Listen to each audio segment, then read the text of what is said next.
Under God's banner आनुकूल्य प्रसारित साप्ताहिक Bible अध्ययन कार्यक्रम को आपण स्वागत करुच्चे। एपर्यंत आमने रोमियो पत्र 8 अध्याय पर्यंत आमने आसीचु। 8 अध्याय एक पद पर्यंत आमने अध्ययन कर आसीचु। आज आउ थे पुणी आमने चली आसवा से 8 अध्याय को आमने आलोचना करवा। किंतु ता पूर्व जदि आपण प्रथम थर ए कार्यक्रम रे शामिल होइछन्ति तारे दयाकोरी लाइक करिवे एवं सब्सक्राइब करिवे। अन्य मानक निकटरे मध्य शेयर करंतु जेपरि अधिकरु अधिक लोक ईश्वरंकर वाक्य शुणिबा को पारंती एवं जेपरि सेवाने मध्य ईश्वर को जानिबे विश्वास करिवे। आ सेति निमंते आपण मानकर जनाशुना परिचित व्यक्ति मानक निकटरे मध्य ताकू शेयर करंतु। आपण मानकर प्रार्थना एवं परामर्श मंतव्य गुड़िक दयाकोरी लिखि पठांतु। गत सप्ताह आमने रोमियो 8 अध्याय प्रथम पदटी को आमने आलोचना करिथिलु। प्रथम पदरे दुईटी मुख्य विषय उपरे आलोकपात करिथिलु। से गुड़िक हला ख्रीष्टंक ठारे रहिबार अर्थ कौन एवं जो माने ख्रीष्टंक ठारे रुहंती से मानक निमंते कौनसी दंडाज्ञा नहीं। Those who are in Christ Jesus there is no condemnation for them. तो दुईटा विषय आम देखिलु जे से मानक निमंते कौन सी दंडाज्ञा नहीं। को माने समस्त नुहे किंतु जो माने जीशुख्रीष्टंक ठारे अछंती। तेबे तार अर्थ मध्य देखिलु जीशुख्रीष्टंक ठारे रहिबार अर्थ कौन आ ताकू मध्य आमने आलोचना करिथिलु। तेबे आसु आजिर ध्यान निमंते आमने पुणी आउ थरे खोलिबा रोमियो 8 अध्याय आ पढ़िबा आमने 1 पदरु 4 पद पर्यंत। मु पढ़ुची दयाकोरी मनोयोग दे शुणिबे। अतएव जो माने ख्रीष्ट जीशुंक ठारे अछंती से मानक प्रति वर्तमान कौनसी दंडाज्ञा नहीं। कारण जीवनदायक आत्मांक व्यवस्था ख्रीष्ट जीशुंक सहभागितारे तुम्भकु पाप और मृत्युदायक व्यवस्थारु मुक्त करिअछि। जेणु शरीर सकाशे दुर्बल हेबारु व्यवस्था जहाँ साधन करि पारिला नाही ता ईश्वर अपना पुत्रंकु पापमय शरीरर सादृश्य पाप विनाश निमंते प्रेरण करी शरीर रे पाप को दंडाज्ञा देवा द्वारा कले। जेपरि शारीरिक भावानुसारे आचरण न करी आत्मिक भावानुसारे आचरण करिथाउ जे आम्भे माने आमानंक ठारे व्यवस्थार धर्म विधि सफल हुए। प्रभु ये पठित वाक्य रे एवं श्रवण रे आशीर्वाद करंतु। आसंतु आमे अल्प प्रार्थना करिबा। स्वर्गस्थ पिता धन्यवाद प्रशंसा करुचु तुमर गौरव करुचु कारण तुम्हें महान परमेश्वर आमानकर सृष्टिकर्ता परमेश्वर आमानकर मुक्तिदाता परमेश्वर मध्य कारण तुम्हें यही पापमय संसार पापर कबल शैतान हाथरू आमानक मुक्त करिअछ। आमाने जेपरि आउ नर्क को न जीवा आमाने जेपरि पापरे विनष्ट न हेबा सेथि निमंते तुम्हें आपणार अद्वितीय पुत्र जीशुख्रीष्ट को पठेल जे निजर जीवन देवा द्वारा आमानकु अनंत जीवनर अधिकारी करई पारिछन्ति एवं आमानकर पाप को नहीं निजर धार्मिकता आमानकु प्रदान करिछन्ति। आ सेति निमंते जेउ माने जो माने प्रभु जीशुख्रीष्टंक ठारे अछन्ति तांको विश्वास करन्ति सेमानंक निमंते आउ दंडर आज्ञा घोषणा करा जाई नाही। सेमाने विचारित हेई नाहंती हेबे नाही कारण सेमाने दंडरू बाहरी आसिछन्ति। सेमानकर पाप तुम्हें नहीं जाइच सेमानकर पापर परिणाम दंड मध्य तुम्हें सह्य करिच एवं तुम धार्मिकता प्रभु आमानकु देइछ।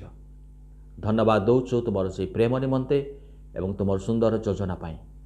आजिर वाक्यर मध्य प्रभु तुम्हें आमानकु कथा कह। आज तुम्हें जहाँ रखिछ प्रभु ताहा तुम्हें प्रकाश कर प्रत्येक अंतरे तुम्हें कार्य कर।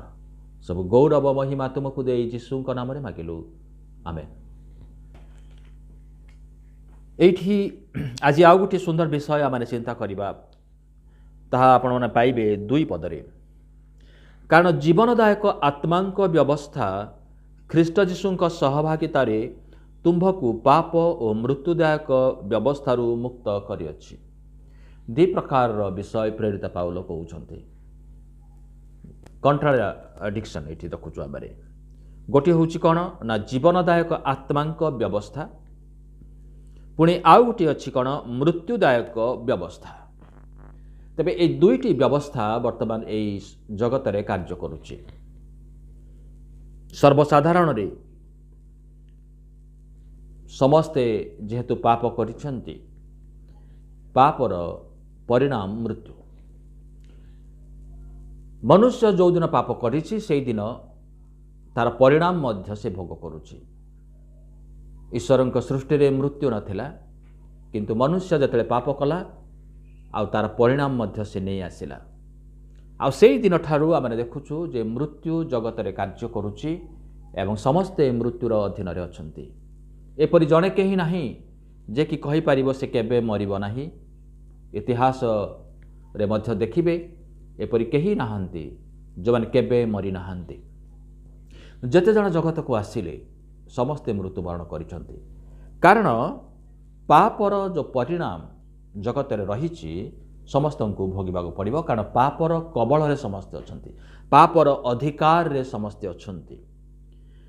आउ सेति निमंते मृत्यु समस्तंकु निजर कबल रे रखिछि, निजर कर्तृत्व मध्य रखिछि।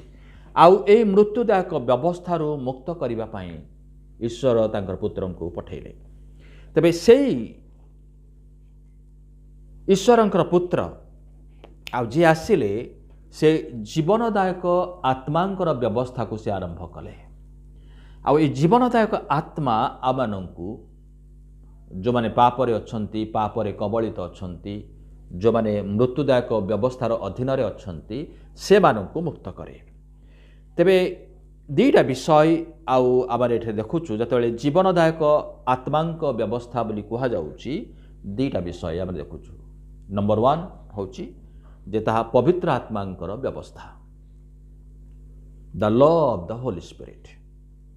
द्वितीय विषय होची कोन ना ख्रीष्टंक ठारे थिबा जीवनदायक आत्मा, जो आत्मा ख्रीष्टंक ठारे अछि आउ से आत्मा जीवन देई पारंती, जे समस्त विश्व ब्रह्मांडर जीवनर स्रोत अटंती। जोहन तार 1 अध्याय 4 पदरे लेखा अछि ताहांक ठारे जीवन थिला ओ सेही जीवन मनुष्य मानंकर ज्योति। जीशु पुणी कहिले जोहन तार 10 अध्याय 10 पदरे चोर केवल चोरी बध ओ विनाश करबा निमंते आसे, से माने जेपरि जीवन पांती ओ प्रचुर भावरे पांती एथि निमंते मु आसी अछि। जीशु से घोषणा करी कहती शैतान आसिला, पाप प्रवेश कला आउ समस्ते मृत्यु रे कबलित हेले, मृत्युर अधिकार मध्य को आसिले। किंतु मु आसी अछि जीवन देवा निमंते, केवल जीवन नुहे किंतु प्रचुरतार जीवन, द एबंडेंट लाइफ बोली कहा जाउछि। आ सेथि निमंते यीशु ख्रीष्ट आसिले। जोहन 11 अध्याय 25 एवं 26 पदरे जीशु मार्थांकु कहउछन्ते, जीशु तांकु कहिले मु पुनरुत्थान ओ जीवन, जे मोठारे विश्वास करे से यद्यपि मरे तथापि से बंचिब, पुणी जे कही बंचे ओ मोठारे विश्वास करे से कदापि केबे हे मरिब नाही। यह कौन विश्वास करुअछ? तामाने जीशु जतले आसिले जगत को जीवनर स्रोत भावरे, जीवनर कर्ता भावरे आसिले, आउ जीवन देवा निमंते आसिले। किंतु जीवन आमाने पाइबा किमती? आमाने से जीवन को पाइबा जेते बेले आमाने तांको ठारे विश्वास करिबा। आ सेते पई से कहिले जीशु से पुनरुत्थान ओ जीवन, I am the resurrection and life बोली कहउछन्ती। जदियो केही मरि जानती ही इज द रेजुरेक्शन। जेहेतु से पुनरुत्थान, जदियो केही मरि जानती ए जगत रे थाई तथापि से माने पुनरुत्थित हेबे, आउ थरे उठिबे, कारण से पुनरुत्थान आउ से जीवन तांको ठारे जीवन अछि। जो माने विश्वास करंती नाही, लेखा अछि यद्यपि से मरे तथापि से बंचिब, पुणी जे कही बंचे ओ मोठारे विश्वास करे से कदापि केबे हे मरिब नाही। तार अर्थ होछि जे से अनंत जीवन देबा पई आसंती। जो माने विश्वास करंती से मानंकु से अनंत जीवन, केवल प्रचुरतार जीवन नुहे किंतु अनंत जीवन मध्य। जोहन तार 14 अध्याय 6 पदरे जीशु कहिले मु पथ सत्य ओ जीवन, मो देई नगले केही पितांक निकट को जाए नाही। स्वर्ग को जीवा पाई अनेके चाहती ईश्वर को जानिया पाई अनेके चाहती किंतु there is only one way to know God that is through Jesus Christ से होछंती पथ से होछंती सत्य he is the truth he is the truth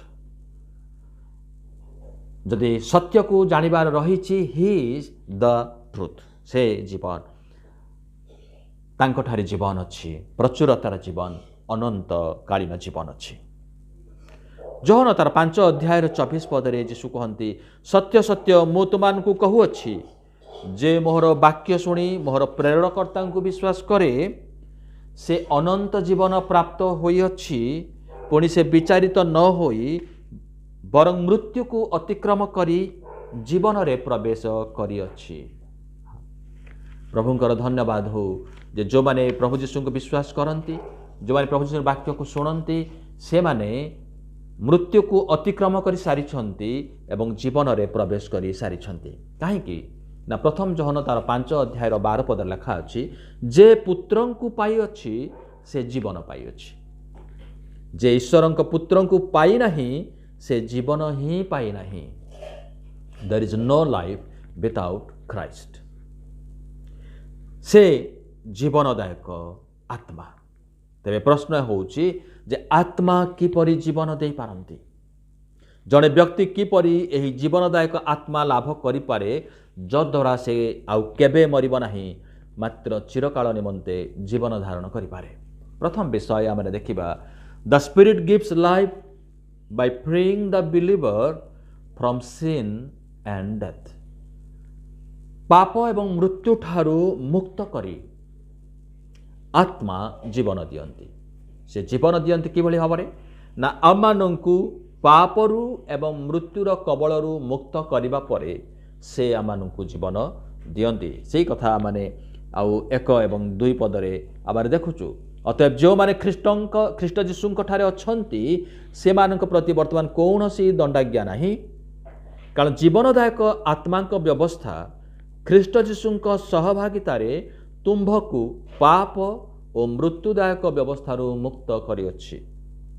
पाप और मृत्युदायक व्यवस्थार अर्थ है पाप और व्यवस्थार राजत्व the rule and reign of sin प्रत्येक मनुष्य मरती कारण मृत्यु प्रत्येक मनुष्य पर राजत्व करे किंतु ईश्वर आत्मा मनुष्य को मृत्युर कबलरू तार राज्यरू मुक्त करे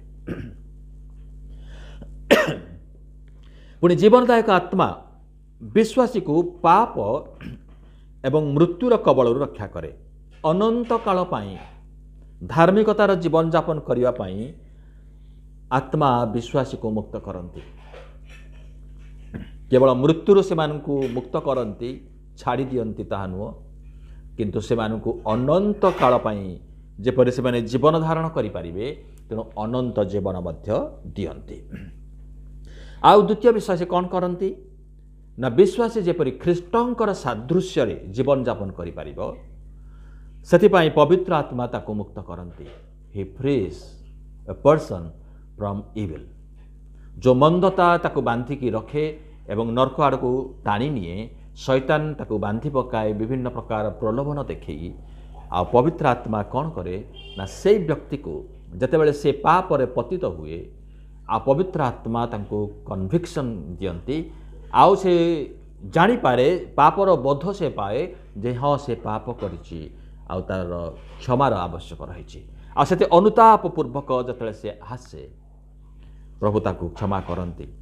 प्रथम जोहन तार 1 अध्याय 9 पद लिखा अछि जदि आमाने आपण आपण पाप स्वीकार करिबा तेबे से न्यायवान एवं विश्वस्त परमेश्वर आमानकर पाप को क्षमा करने को आमानकर अधर्म रो आमानको परिष्कार करने को तेबे एई जो कार्य किए करती ना पवित्र आत्मा करती से आमानको पापर कबल रो आमानको मुक्त करी से ख्रीष्टंक आड़ को से नहीं जानती केवल ख्रीष्टंक आड़ को नियंती ताहा नुह किंतु पवित्र आत्मा आमानको पाप क्षमार आश्वासना मध्य दियंती जे हाँ तुमानकर पाप क्षमा हो जाइछि से एश्योरेंसटा से आमानको दियंती। द्वितीय करंती तार 3 अध्याय 17 पद लिखा अछि प्रभु आत्मा अटंती जेउठारे प्रभुंकर आत्मा सेठारे स्वाधीनता where there is Spirit of God, there is freedom.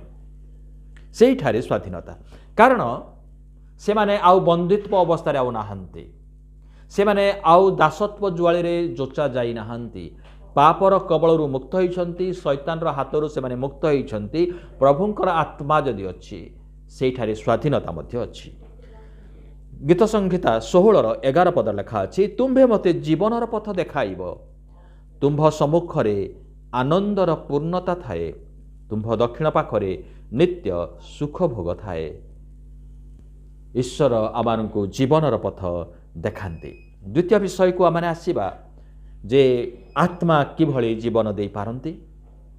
The Spirit gives life by doing what the law could not do.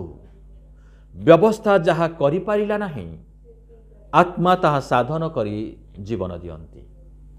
ପୁରାତନ ନିୟମରେ ଲୋକମାନେ ବ୍ୟବସ୍ଥା ପାଇଥିଲେ ଏବଂ ସେମାନେ ବ୍ୟବସ୍ଥା ପାଳନ କରି କରି ଥକିଗଲେ, କିନ୍ତୁ ସେମାନେ ପରିତ୍ରାଣ ପାଇଲେ ନାହିଁ। ଥରକର ପାପ ନିମନ୍ତେ ଯେତେବେଳେ ବଳିଦାନ ଦେଲେ, ସେହି ଥରକର ପାପ କ୍ଷମା ହେଲା। ଯେତେବେଳେ ଆଉ ଥରେ ସେମାନେ ପାପ କଲେ, ଆଉ ଥରେ ବଳିଦାନର ଆବଶ୍ୟକ ହେଲା। ପ୍ରତିବର୍ଷ ପ୍ରତି ସମୟରେ ଆଉ ସେମାନଙ୍କର ବଳିଦାନର ଆବଶ୍ୟକ ହେଲା, ଆଉ ସେମାନଙ୍କର ପାପ ସମ୍ପୂର୍ଣ୍ଣ ଭାବରେ କ୍ଷମା ହୋଇପାରିଲା ନାହିଁ। କିନ୍ତୁ ଯୀଶୁଖ୍ରୀଷ୍ଟଙ୍କ ଦ୍ୱାରା ଆଉ ବର୍ତ୍ତମାନ ତାହା ସାଧନ ହୋଇସାରିଛି। ଯାହା ବ୍ୟବସ୍ଥା କରିପାରି ନାହିଁ, ତାହା ବର୍ତ୍ତମାନ ପବିତ୍ର ଆତ୍ମାଙ୍କ ମାଧ୍ୟମରେ ଯୀଶୁଖ୍ରୀଷ୍ଟ ଆଉ ତାହା ସାଧନ କରିଛନ୍ତି। ଆମମାନଙ୍କୁ ଧାର୍ମିକତା ଓ ଜୀବନ ସେ ଦେଇଛନ୍ତି। ତୃତୀୟ ବିଷୟ ଆମେ ଦେଖୁଛୁ, the spirit gives life by Christ condemning sin in the sinful man. ପାପୀ ମନୁଷ୍ୟଠାରେ ପାପକୁ ଦଣ୍ଡ ଦେଇ ଖ୍ରୀଷ୍ଟଙ୍କ ଦ୍ୱାରା ଆତ୍ମା ଜୀବନ ଦିଅନ୍ତି। କିଭଳି? ତିନୋଟି କାର୍ଯ୍ୟ ଖ୍ରୀଷ୍ଟଙ୍କର ଆମେ ଦେଖୁଛୁ, ଆଉ ଏ ତିନୋଟି କାର୍ଯ୍ୟ ଖ୍ରୀଷ୍ଟ ଯାହା କରିଛନ୍ତି, ଯାହା ସାଧନ କରିଛନ୍ତି, ଆଉ ସେଇଠି ଆମେ ଦେଖୁଛୁ ଯେ କିଭଳି ଭାବରେ ଆଉ ସେ ଏହାକୁ ସାଧନ କରିଛନ୍ତି। ପ୍ରଥମ ବିଷୟ ସେ କରିଛନ୍ତି ଯେ ଖ୍ରୀଷ୍ଟ ପାପକୁ ପଏଣ୍ଟ ଆଉଟ୍ କଲେ, ସେ ଇଙ୍ଗିତ କରି କହିଲେ ଯେ ସେଇଟା ପାପ ଆଉ ଦଣ୍ଡଯୋଗ୍ୟ, ତାକୁ ନିନ୍ଦା କଲେ। କାରଣ ଈଶ୍ୱର ପାପ ରହିତ, ହି ଇଜ୍ ୱିଥାଉଟ୍ ସିନ୍, ତାଙ୍କଠାରେ ପାପର ଲେଶ ମାତ୍ର ନାହିଁ ବୋଲି କୁହାଯାଉଛି। ତେଣୁ ପାପ ଈଶ୍ୱରଙ୍କର ଏବଂ ତାଙ୍କ ସ୍ୱଭାବର ବିପରୀତ ବିଷୟ ଅଟେ। ଦ୍ୱିତୀୟ ବିଷୟ ଆମେ ଦେଖୁଛୁ ଯେ ସେ କେବଳ ତାକୁ ପଏଣ୍ଟ ଆଉଟ୍ କରିକି ତାକୁ ଯେ ନିନ୍ଦା କଲେ ତାହା ନୁହଁ, କିନ୍ତୁ ଖ୍ରୀଷ୍ଟ ସମସ୍ତ ଲୋକଙ୍କ ପାଇଁ ଧାର୍ମିକତା ମଧ୍ୟ ସେ ହାସଲ କଲେ। ସେ କାହିଁକି ନା ଧାର୍ମିକତାରେ ସେ ମନୁଷ୍ୟର ପାପ ଓ ତାର ପରିଣାମକୁ, ଦ କନସିକ୍ୱେନ୍ସେସ୍ ଅଫ୍ ସିନ୍କୁ ମଧ୍ୟ ସେ ଓଭରକମ୍ କଲେ, ସେ ଜୟଲାଭ କରିଛନ୍ତି। ଦ୍ୱିତୀୟ କରନ୍ତି ତାର 5:21 ପଦ ଲେଖା ଅଛି, ଯାହାଙ୍କଠାରେ ପାପର ଲେଶ ମାତ୍ର ନଥିଲା, ତାହାଙ୍କୁ ସେ ଆମମାନଙ୍କ ନିମନ୍ତେ ପାପ ସ୍ୱରୂପ କଲେ, ଯେପରି ଆମ୍ଭେମାନେ ତାହାଙ୍କ ଦ୍ୱାରା ଈଶ୍ୱରଙ୍କର ଧାର୍ମିକତା ସ୍ୱରୂପ ହେଉ। ଅନେକ ଭାବନ୍ତି ଯେ ଯୀଶୁଖ୍ରୀଷ୍ଟଙ୍କ ଠାରେ ବିଶ୍ୱାସ କଲେ ଆମମାନଙ୍କର ପାପ ମୋଚନ ହେଇଯିବ। କେମିତି ହେବ ଏଇଟା? ତାହେଲେ ତାର ଅର୍ଥ ହେଉଛି ଯେ ଯୀଶୁଖ୍ରୀଷ୍ଟ ପାପକୁ ସେ କଣ୍ଡୋନ୍ କରୁଛନ୍ତି, ସମର୍ଥନ କରୁଛନ୍ତି। ତୁମେ ଯାହା ପାପ କରୁଛ କର, କେବଳ ମୋତେ ବିଶ୍ୱାସ କର ଆଉ ତୁମେ କ୍ଷମା ପାଇବ। ତାହେଲେ କ'ଣ ଯୀଶୁଖ୍ରୀଷ୍ଟ କ'ଣ ପାପକୁ ସମର୍ଥନ କରୁଛନ୍ତି? ନା ନା, ସେଇ କଥା ନୁହେଁ। ଯୀଶୁଖ୍ରୀଷ୍ଟ ଆମମାନଙ୍କର ଈଶ୍ୱର ସେ ପାପକୁ ସମର୍ଥନ କରୁନାହାନ୍ତି। ଇନଫ୍ୟାକ୍ଟ ହି କଣ୍ଡେମ୍, ତାକୁ ଦୋଷୀ ସାବ୍ୟସ୍ତ କରୁଛନ୍ତି, ତାକୁ ପଏଣ୍ଟ ଆଉଟ୍ କରୁଛନ୍ତି ଯେ ସେଇଟା ପାପ ଆଉ ତାହା ଦଣ୍ଡନୀୟ। ସେ ପଏଣ୍ଟ ଆଉଟ୍ କରୁଛନ୍ତି, କିନ୍ତୁ କେବଳ ପଏଣ୍ଟ ଆଉଟ୍ କରିକି ଛାଡ଼ୁନାହାନ୍ତି। ଦୋଷୀ ସାବ୍ୟସ୍ତ, ହଁ ସେଇଟା ଭୁଲ, ତାକୁ ଭୁଲ ବୋଲିକି ସ୍ୱୀକାର କରିକି ଛାଡ଼ିଦେଲେ ସେ ଭୁଲଟା ଠିକ୍ ହେଇଯାଏ ନାହିଁ, ତାକୁ ପୁଣି ସୁଧାରିବାକୁ ପଡ଼େ। ଅନେକ ଆମେ ସେଇ ଭୁଲ କରୁ, ଆମେ ତାକୁ ନିନ୍ଦା କରୁ ଯେ ଏଇଟା ଏ ଲୋକ ଭୁଲ କରିଛି ବା ସେ ଲୋକ ସବୁବେଳେ ଭୁଲ କଥା କହୁଛି, ତାକୁ ଆମେ ନିନ୍ଦା କରୁ, କିନ୍ତୁ ତାକୁ ସଂଶୋଧନ କରିବା ପାଇଁ ଚେଷ୍ଟା ଆମେ କରିନଥାଉ, ଯାହାକୁ ବଚସା ବୋଲି କୁହାଯାଏ। ईश्वर से बचसा करूना मनुष्य मानू जे तुम्हें पाप करिच सेटा भूल सेटा सेमती करिवार नथिला सेटा व्यवस्था करूला व्यवस्थार कार्य थिला जे सेटा पाप एटा भूल आ व्यवस्था आ पाप को डिफाइन करूला किंतु ईश्वर ताहा करूना से पॉइंट आउट करुचंती ताकु दोषी साब्यस्त करुचंती ताकु दंडनीय बोली स्वीकार करुचंती एवं से कौन करुचंती ना से पाप को सुधारिबा पई आमानकर पाप को से निज ऊपर को नहीं नौचंती से जदिओ तांकठारे पापर लेस मात्र नाही ही वाज विदाउट सिन किंतु से आमानक निमंते पाप स्वरूप हेले केतेबेले ना आमानकर पाप से धारण कले जेतेबेले आने पाप स्वीकार करू ता माने इट ट्रांसफर आमानकर पाप से परिवर्तित हो जाउची से स्थानांतरित हो जाउची आमानक ठारू ख्रीष्टंक आड़कू चली जाउची से आमानकर पाप धारण कले आउ जदि से पाप धारण करिसंती आमानकर पाप निमंते जो दंड थिला जो परिणाम थिला से परिणाम को से भोग कले से शास्ति से पाइले पापर वेतन मृत्यु यीशु से मृत्यु वरण कले आमानकर पाप धारण कले आमानकर पापर परिणाम जो मृत्यु थिला आ से मृत्यु रे से दंडित हेले कहीं जेपरी आंभे माने ताहांक द्वारा ईश्वरंकर धार्मिकता स्वरूप हेवा माने ताहांक द्वारा ख्रीष्टंक द्वारा से आमानकर पाप नेले तांकर धार्मिकता आमानकु देले एवं आमानकु ईश्वरंक दृष्टि रे धार्मिक स्वरूप कले तृतीय विषय देखुछु जे ख्रीष्ट पाप और मृत्युर व्यवस्था को पापी उपरे लागू न करी निज उपरे लागू कले से पाप और मृत्युर व्यवस्था कौन जे समस्ते पाप करिछंती सेतिपाई मृत्यु जगत रे प्रवेश करिछंती आ सेतिपाई आमने केही हेले अमर न हो समस्ते आमने दिने ना दिने आमने मरिबा कारण मृत्युर व्यवस्था अछि आमने मृत्युर अधीन रे अछु आमने तेणु यही जगत रे थिबा समय रे मृत्युर अधिकार मध्य रे अछु किंतु यीशु ख्रीष्ट मध्य ए जगत को आसिले मृत्युर अधिकार मध्य को आसिले मृत्यु वरण कले एवं मृत्यु को से पराजय कले मृत्यु को पराजय कले से आमानक उपरे ताकू लागू हेबाकू देले नाही निज उपरे लागू कले से आउ से ईश्वर को दुईटी विषय से मागुछंती प्रथम विषय हला जे से तांकर धार्मिकता मनुष्य मानक अधार्मिकता बल जेपरि ग्रहण करेंगे ईश्वर आम को ग्रहण करेंगे आमानकर धार्मिकता सकाशु नुहे तांकर पुत्र ख्रीष्टंकर धार्मिकता सकाशु से आम को ग्रहण करेंगे द्वितीय विषय आउ जीशु ईश्वर पिता ईश्वर को मागिले ताहा होचे जे से मनुष्य मानकर पाप और मृत्यु जेपरि धारण करेंगे से पाप स्वरूप हेले से क्रूस उपरे तांको झुलिबाकू पड़िला अल्प समय निमंते हेले मध्य जेतेबेले पिता आउ तांकर एकमात्र पुत्र को अनई पारिले नाही जेहेतु जगतर पापर भार तांको उपरे लदा जाइथिला आउ से जो अल्प क्षणर व्यवधान आउ अल्प क्षण पाई जेतेबेले ईश्वर तांको परित्याग कले से परित्यक्त हेले आउ सेतेबेले चित्कार करी कहउछंती जे हे मोहर ईश्वर काहेकि मते परित्याग कला अल्प समय निमंते हेले मध्य जतले से आमानकर पाप धारण कले पाप स्वरूप हेले पवित्र परमेश्वर आ से अनई पारि नाहांती